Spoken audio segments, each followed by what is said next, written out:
আসসালামু আলাইকুম রহমতুল্লাহ। এর আগে আমরা ৭-এর ক নম্বর অঙ্কটি দেখেছি।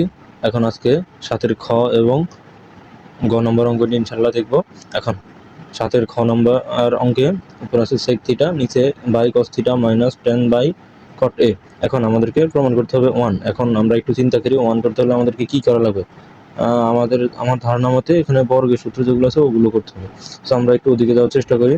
তার মানে সেককে আমরা সেকে যদি রেখে দিই, সেককে সেক এ সেকে রেখে দিলাম, আর কস একে আমরা লিখতে পারি ওয়ান বাই সেক এ। হ্যাঁ, তারপরে এরপরে টেন এ কে আমরা টেন লিখে দিই, কারণ যেহেতু আমরা জানি সেক স্কোয়ার এ মাইনাস টেন স্কোয়ার এ সমান সমান ওয়ান, সেজন্য আমরা ওই সূত্রে যাওয়ার চেষ্টা করব। হ্যাঁ, এরপরে ten A K ten A লিখে দিলাম, আর কট একে আবার আমরা লিখতে পারি ওয়ান বাই টেন এ। হ্যাঁ, এতটুকু শেষ। এরপরে জাস্ট আমরা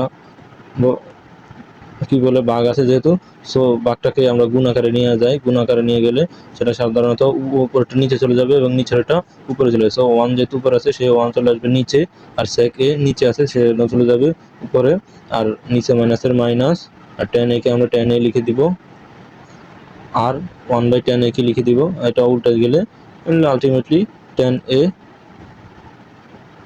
এ বাই ওয়ান থেকে আলটিমেটলি সেক স্কোয়ার এ, এই যে এটা আর এটা গুণ করলে স্কোয়ার, তার মানে সেক স্কোয়ার এ মাইনাস টেন স্কোয়ার এ। তো সাধারণ সূত্রে পড়ে, সুতরাং এটা ওয়ান, সুতরাং রাইট হ্যান্ড সাইড। সো আশা করি সবাই বুঝতে পারছেন।